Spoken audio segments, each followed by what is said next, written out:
어느 할머니께서 LA에서 서울에서 사시다가 LA에 있는 시간 딸을 방문하시게 되었습니다.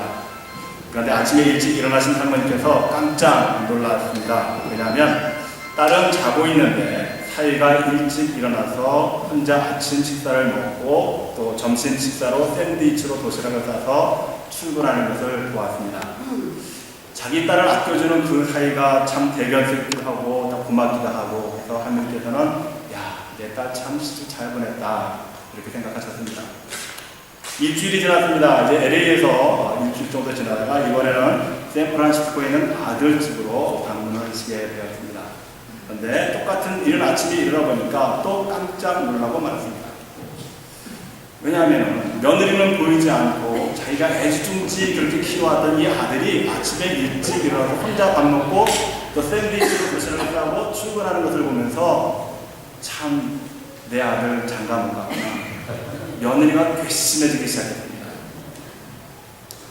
미국에서 살고 있는 두 자녀의 모습을 보면서 정반대로 생각하는 그 할머니, 대견스럽게 보이는 사위, 또 치근하게 보이는 아들, 또 기특한 딸, 또 괘씸한 며느리. 여러분이라면 어떻게 생각하시겠습니까? 많은 경우 자기 입장에서 모든 것을 생각하지 않습니다. 다른 사람들의 입장은 별로 생각하지 않고 내가 좋으면 좋고 내가 싫으면 나쁘다고 생각하는 것이 우리들의 일상적인 모습일 것입니다.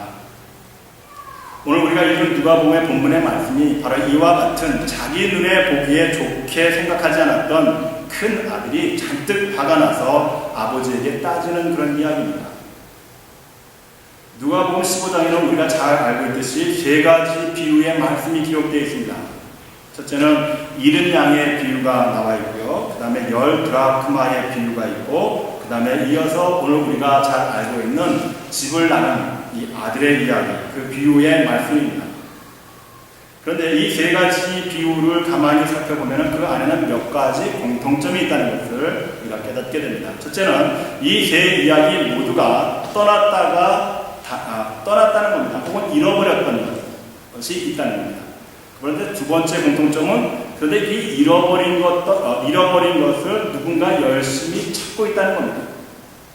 그리고 세 번째는 결국 그 잃어버린 것을 찾게 되었다는 것이죠. 그리고 마지막으로 네 번째는 이 찾음으로 인해서 큰 기쁨이 찾은 사람에게 있었다는 사실이었습니다. 그런데 오늘 본문의 말씀이 이 집을 나간 아들의 비유를 가만히 살펴보면 공통점 가운데 한 가지가 빠져있는 것을 우리가 보게 됩니다. 그것은 두 이야기가 모두 잃어버린 것을 누군가 열심히 찾았다는 사실입니다. 목자는 100마리의 양 가운데에서 한 마리가 없어진 것을 발견하고 그 양을 찾아 나섰습니다. 9마리는 뒤에 남겨두죠. 어느 가정적 주부는 10드라크마가 있었는데 그 중에 잠깐 실수해서 한 드라크마를 떨어뜨렸는데 정말 잃어버리고 말았습니다. 그것을 찾으려고 등불을 밝히고 집안 구석구석을 찾고 있는 모습을 우리가 보게 되는 것이죠. 그런데 이 두 아들의 비유의 이야기에서는 집을 나간 둘째 아들이 가산을 모두 탕진하고 그가 스스로 돌아올 때까지 아무도 그를 찾는 사람이 없었다는 것입니다. 그렇다면 집을 나간 작은 아들을 찾아 나서야 할 사람은 누구였습니까? 제 생각으로는 아마 그 사람은 큰 아들이어야 할 것 같습니다. 왜냐하면 큰 아들이 진정한 효자라고 한다면 집에 남아서 아버지의 일을 돌봐주는 것보다는 자기 동생을, 집을 나간 동생을 찾아와서 아버지를 기쁘게 하실 수 있어야 했다는 것이죠. 생각해보세요. 늘 세 사람이 식사를 하던 식탁에 한 사람이 빠졌습니다. 아버지는 그 식탁에 앉을 때마다 그 자리에 있어야 할 집을 나간 작은 아들 때문에 식사 한 번 제대로 못하십니다. 작은 아들의 방을 볼 때마다 아버지는 그 자식 생각에 눈물이 마를 날이 없었습니다. 만약에 큰 아들이 이러한 아버지의 심정을 이해했다면 그 아들은 집을 떠난 동생을 찾아 나서서 그를 집으로 데려와야 있지 않았겠습니까? 그래야 15장에서의 세 가지의 비유의 모든 공통점, 필요 충분 조건을 만족할 만한 그런 비유의 이야기가 되어야 될 수 있지 않았겠습니까? 그러나 유독 마지막 이 비유의 이야기에서는 당연히 찾아 나서야 할 사람이 빠진 채 아무도 없다고 하는 것을 우리가 보게 되는 것이죠. 그 집의 큰 아들은 전혀 그런 생각을 하지 않았습니다. 그저 아무 일 없었다는 듯이 집안에서 자기 일만을 했던 사람이었습니다. 그러므로 그는 결코 자기 동생을 찾아 나설 마음이 없었습니다. 우리가 그것을 어떻게 아냐면 그 동생이 집에 다시 돌아왔을 때 아버지와 함께 기뻐하기보다는 오히려 오늘 성경 말씀에서는 아버지에게 따지고 화를 내는 모습을 우리가 볼 수 있기 때문이죠. 자, 그럼 우리는 여기에서 과연 이 큰아들이 왜 기뻐하지 아니하고 화를 내고 있는가에 대해서 한번 생각해 보도록 하겠습니다. 큰아들이 화를 내었던 첫 번째 이유는 자기 아버지의 명을 어긴 적이 없다고 생각했기 때문입니다. 오늘 본문의 29절의 앞부분의 말씀이 이렇게 증거하고 있죠. 아버지께 대답하여 가로되 내가 여러 해 아버지를 섬겨 명을 어긴 일이 없었습니다. 이 큰 아들의 이야기 속에서는 분명히 우리도 공감할 수 있는 부분입니다. 왜냐하면 아버지가 살아계시는데 재산을 상속받은 이 작은 아들은 못된 자식이고 그 아버지 곁에서 항상 함께 지냈던 이 큰아들은 작은 아들에 비해서 그래도 효자이고 낫다고 하는 생각 때문일 것입니다. 이런 우리의 생각은 유대법을 잘 모를 경우에 당연한 생각으로 받아들이게 됩니다. 그러나 이 당시에 있었던 유대법에 의하면 아버지께서 살아계셨을 때에도 상속받는 것도 또 자식의 당연한 권리였다는 것입니다. 우리는 대부분 많은 경우에 아버지가 살아계시는데 재산을 달라고 떼쓰는 이 둘째 아들이 못된 자식, 나쁜 자식, 불효자식, 이제까지 그렇게 생각해 보지 않았습니까?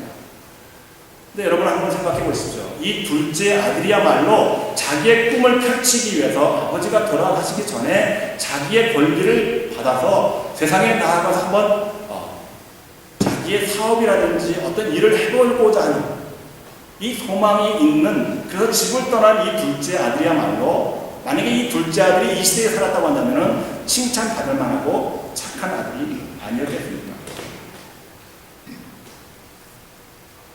그런데 아버지가 살아계실 때에 재산을 상속받을 때에는 유대법에 의하면 상속을 받을 수 있겠지만은 그 포션이, 그 부분이 3배로 감하게 됩니다.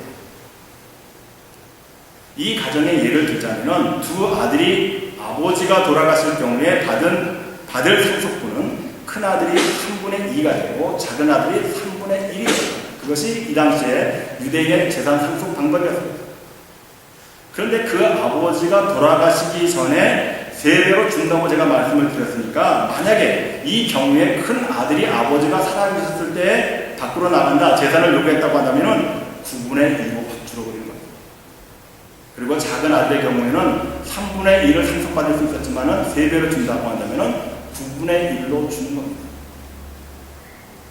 자, 큰 아들의 말처럼 동생이 아버지의 유산을 미리 챙겨갔음에도 불구하고 여러 해가 지나는 동안에 이 큰 아들이 아버지의 명을 어기지 않을 수 있었던 이 근본적인 이유는 집을 나간 동생이 너무나 고마웠기 때문이죠.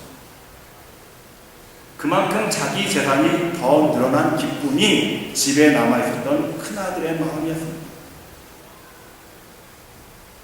그런데 그 집을 나간 동생이 다시 돌아오자 큰 잔치가 벌어졌습니다. 이 모든 것이, 여기에 소요되는 모든 이 잔치의 부분이 누구의 재산입니까? 지금 큰아들 자신의 재산이 충나고 있는 겁니다. 그러니 기뻐할 이유가 있었겠습니까? 그런데 이 큰아들은 이러한 자신의 내면적인 이기심은 표현하지 못하고 동생은 이미 아버지의 재산을 축내고 집을 나간 자식인데 이렇게 환대하실 수 있겠습니까? 그렇게 하면서 아버지 곁에서 아버지를 돕고 살아왔던 자신의 의의를 내세우면서 아버지에게 대들고 있는 겁니다.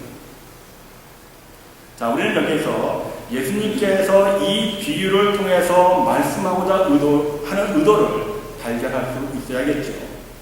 예수님께서는 지금 누가복음 15장에서 세 가지의 말씀을 누구에게 하고 있는가?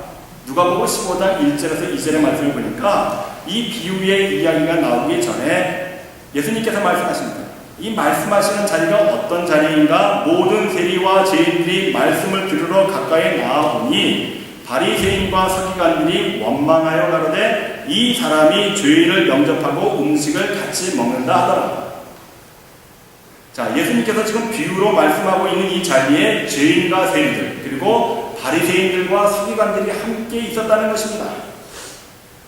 그런데 예수님께서 세리와 죄인들과 함께 음식을 먹고 있는데 이때에 누가 화를 냅니까? 바리새인들과 서기관들이었습니다. 왜 화를 냈죠?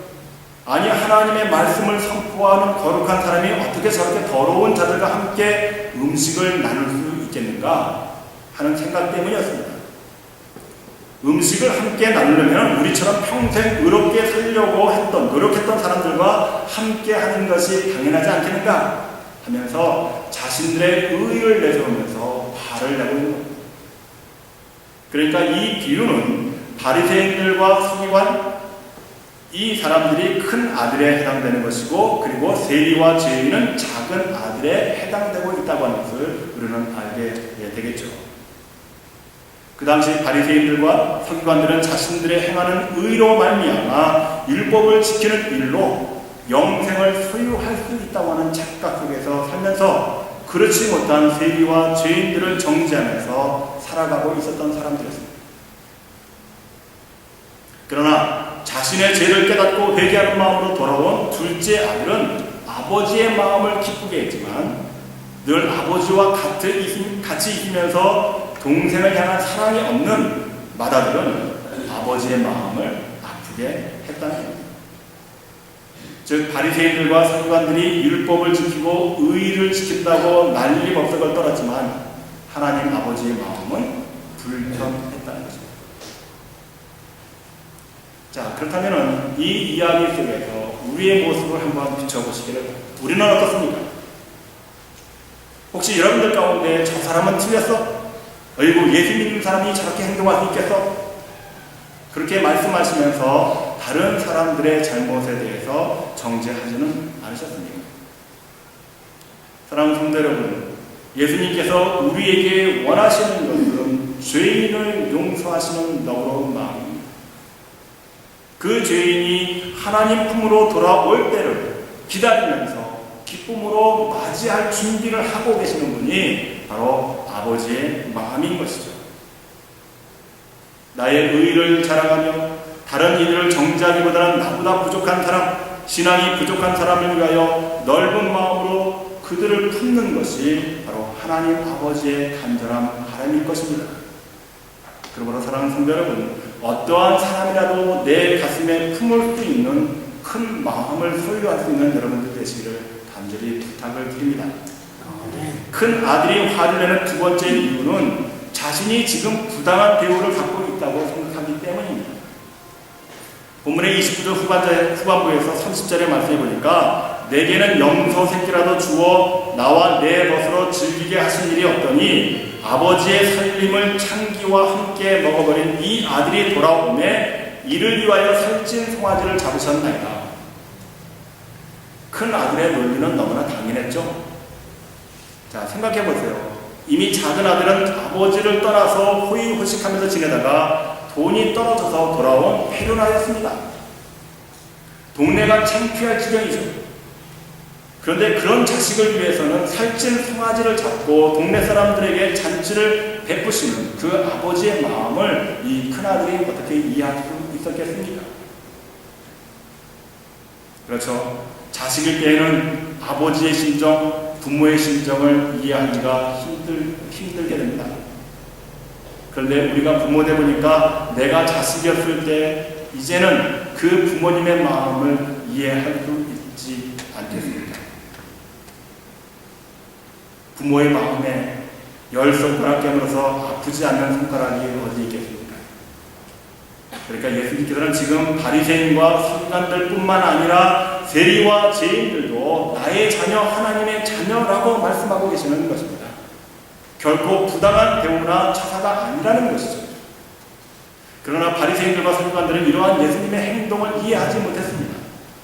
그렇게 하기에는 자신들이 지금 행하고 있는 모든 행동이 너무나 아깝다고 생각하는 것입니다. 그래서 부당하다는 것이죠. 큰 아들이나 바리새인들과 서기관들이 한 가지 사실을 잊고 있었던 것은 바로 큰 아들의 재산은 아버지의 것이었다는 사실입니다. 아버지의 재산에 대해서 왈가왈부할 자격이 없다는 것이죠. 바리새인들도 서기관들도 마찬가지입니다. 하나님께서 하시는 일에 대해서 왈가왈부할 처지가 아니었죠. 구원은 모든 사람들에게 누구든지 하나님의 말씀에 순종하며 그가 보내신 그리스도 예수를 믿는 믿음 안에서 거둬주시는 은혜인 것입니다. 선물인 것입니다. 여러분 혹시 교회 일을 하시다가 나는 열심히 일하는데 저 사람은 요령 피우고 제대로 하지 않는 것 같다. 또는 하나님은 왜 저런 사람들을 축복하고 계시는지 그렇게 생각하면서 시험 들고 계시지는 않습니까? 그러나 결코 부당하다고 생각하지 마시기를 바랍니다. 그 마음은 하나님의 마음입니다. 하나님의 뜻에 의해서 저와 여러분들에게 가장 필요할 때 가장 좋은 것으로 허락하시기 위하여 준비하고 계시는 하나님이신 것을 우리들이 깨닫고 믿고 있다고 한다면 세상이 아무리 뒤집어지고 부당한 일들이 세상에 펼쳐진다 할지라도 저와 여러분들은 그 안에서 하나님의 뜻을 찾고 순종해야 하는 삶의 모습을 보일 수 있어야 한다는 것이죠. 지난주에 제 칼럼에 용서는 내려놓는 것이라고 말씀을 드렸습니다. 내 마음에서 미워하는 사람을 우리가 내려놓을 때 지금까지 경험하지 못했던 큰 기쁨이 밀려오기 때문입니다. 그런 기쁨을 누리시기 위해서 지금 여러분 자신 속에 아직도 담겨져 있는, 가슴 속에 담겨져 있는 그 분들을 내려놓으시기를 바랍니다. 우리가 용서하지 않고 평생 그 사람을 미워해도 상대방은요, 내가 그렇게 괴로워하고 힘들어하며 살아가는지를 깨닫지 못하고 희희낙낙하면서 자유롭게 살아갈 겁니다. 여러분들이 괴로워하면 괴로워할수록 오히려 상대방은 더욱더 신이 나서 살아가게 될 것이죠. 왜냐하면 나에게 한번 돌을 던진 사람입니다. 저 사람은 상종하지 못할 사람이라고 큰 돌을 내게 던졌는데 그 돌 밑에서 허덕거리면서 살아가는 내 인생을 바라봤을 때 나에게 아픔을 준 사람은 얼마나 즐겁게 살아가겠습니까? 이러한 상황 속에서 우리가 아직도 마음에 담고 있는 이 큰 돌을 내려놓지 못한다고 하면 우리는 평생 하나님께서 주시는 은총과 기쁨을 경험하지 못한 채 그렇게 날마다 아파하며 괴로워하면서 죽어가게 될 것입니다. 그러므로 사랑하는 여러분 다 내려놓으시기를 바랍니다. 부당한 처사가 아니라 하나님이 잘못하신 것이 아니라 그 안에는 분명한 하나님의 뜻이 있기에 우리가 그 뜻을 믿는 하나님을 믿는 백성들이라고 한다면 용서라고 하는 큰 돌을 다 내려놓으시는 여러분들을 위해서 이 아침에 이 성전을 통해서 여러분들에게 주시고자 원하시는 하나님의 놀라운 기쁨과 축복 안에 거하시는 복된 여러분들 되시기를 바랍니다. 큰 아들이 화를 내고 있는 세 번째 이유는요, 소중한 가치에 대한 착각 때문입니다. 31절과 32절의 말씀에 보니까 아버지가 이르되 예 너는 항상 나와 함께 있으니 내 것이 다 내 것이오.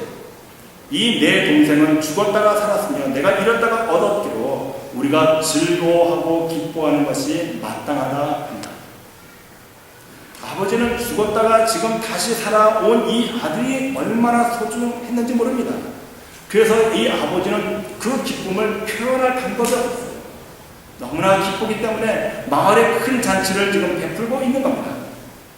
그러나 반면에 이 큰 아들은 동생이 죽었다가 다시 살아왔기 때문에 기쁨보다는 동생이 창기와 먹어버린 자신의 재산이 아깝고 또 이 살찐 송아지의 비록 잔치를 벌이고 있는 이 모든 경비들이 내 자산이 줄어드는 것에 불만이 있었던 것이죠. 큰 아들은 동생을 가르쳐서 아버지의 살림을 창기와 함께 먹어버린 이 아들, 그렇게 표현하고 있습니다. 큰 아들의 이 표현은 이 자식은 아버지의 아들일진 몰라도 깨끗한 내 동생은 아니라는 것이죠. 더러운 자식, 어떻게 이런 자식이 우리 집 가문에 있어서 가문에 먹칠을 하느냐, 그런 생각 때문에 귀중한 영혼에 대한 가치를 상실하고 있는 중입니다. 그 당시에 바리새인들과 서기관들도 똑같은 생각 가운데 있었습니다. 자신들은 이스라엘 가운데서도 가장 깨끗하고 거룩한 분파로 여기며 그것을 의로 삼고 살았습니다. 그래서 다른 사람들의 가치와 소중함을 깨닫지 못하고 있었던 것이죠. 예수님께서는 바리새인들과 서기관들에게 큰 아들로 생각하고 세리와 죄인을 작은 아들로 비유하고 계셨습니다. 세리와 죄인은 수치스러운 사람들입니다. 못된 자식, 집안의 가문에 먹칠을 하는 자식, 유대인들 가운데에서 이런 자식들이 있다고 하는 것을 수치로 여기는 사람들이 바로 바리새인들과 서기관 큰 아들이었습니다. 그러나 큰 아들은 그런 동생이 있었기 때문에 큰 아들이 아니겠습니까? 유대인들 가운데에서 이러한 세리와 죄인들이 있었기 때문에 그 하나님의 법대로 살아가는 깨끗하고 의롭게 살아가는 사람들이 있는 것 아니겠습니까? 만약에 세리와 죄인들이 유대인 가운데에서 유대인을 먹칠하고 불명예스럽게 생각한다고 한다면 이 바리새인들과 서기관들이 바로 그런 죄인과 세리들을 위해서 무언가 자신들이 해야 할 저 죄인들과 세리가 깨끗해질 수 있는 삶의 길을 가르치고 그들을 이끌어 나가야 할 책임이 바로 그들에게 있는 것 아니었겠습니까? 우리는 어떻습니까? 동생을 창기와 함께 먹어버린 아들이라고 여기시고 새로운 사람들, 구원의 확신이 없는 사람들, 열심이 없는 사람들, 나와 다르게 기도하는 사람들, 전도하지 않거나 봉사하지 않는 사람들에게 우리가 어떤 태도로 지금 임하고 계십니까? 십자가를 위해서 세리와 죄인들을 부르신, 그래서 그들을 위해서 죽으신 예수 그리스도께서 저와 여러분을 주일 아침 주님의 전으로 부르셨습니다. 그것은 오늘 본문의 31절에 기록되어 있듯이 너는 항상 나와 함께 있으니 내 것이 아니다. 이 성전에 계시는 여러분들이야말로 지금 하나님께서 너는 내 것이라고 말씀하시면서 내가 소유한 이 세상의 모든 것들이 바로 너희의 것이 아니냐라고 말씀하고 계시는 것이죠. 그러므로 저와 여러분들이 이 아침에 다시 한번 분명히 새롭게 해야 할 우리의 신앙의 모습 가운데에서 저와 여러분들은 하나님께서 이와 같이 자신이 소유한 모든 것을 허락하시기 위해서 위임받은 큰 아들이다, 믿음의 큰 아들이다, 그렇게 생각하시면서 신앙생활 하시는 여러분들이 되시기를 바랍니다.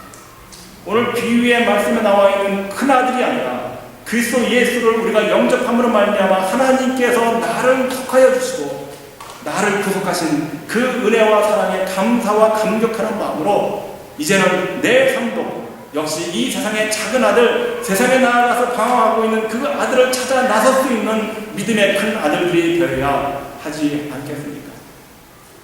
언제까지 우리가 하나님으로부터 떠난 사람들을 바라보면서 희희낙낙하면서 우리들끼리만 즐기며 잔치 자리에 참여하실 겁니까?